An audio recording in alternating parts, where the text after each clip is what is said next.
రాధ అయితే ఇంట్లో అలా పనులు చేసుకుంటూ ఉంటుంది. ఇంతలో శ్యామ్ వచ్చి రాధ అని పిలుస్తాడు. ఏంటండి, ఏంటి శ్యామ్ సార్ అని చెప్పి అడుగుతుంది.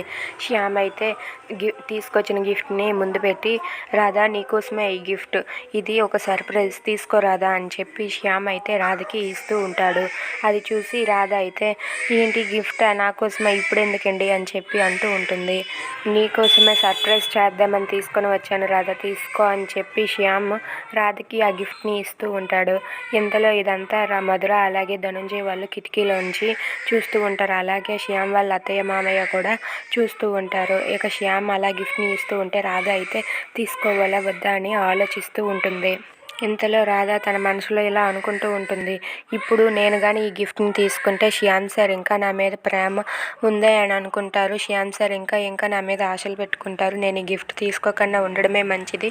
ఈ గిఫ్ట్ కానీ తీసుకుంటే ఇంకా నా మీద శ్యామ్ సార్కి ప్రేమ పెరిగిపోతుంది. ఆ అక్క విషయంలో ఆ డిస్కషన్స్ అన్నీ సెటిల్ అయ్యేంత వరకు నేను ఏ గిఫ్ట్లు తీసుకోకూడదని చెప్పి, శ్యామ్ సార్ ఇక్కడ నేను ఇప్పుడు పనిలో ఉన్నాను కదా, ఇక్కడ తుడుస్తున్నాను కదా, తర్వాత తీసుకుంటాను, అక్కడ పెట్టేయండి అని చెప్పి అంటూ ఉంటుంది. ఆ మాటలు విన్న వాళ్ళ అత్తయ్య అయితే ఇలా అంటుంది.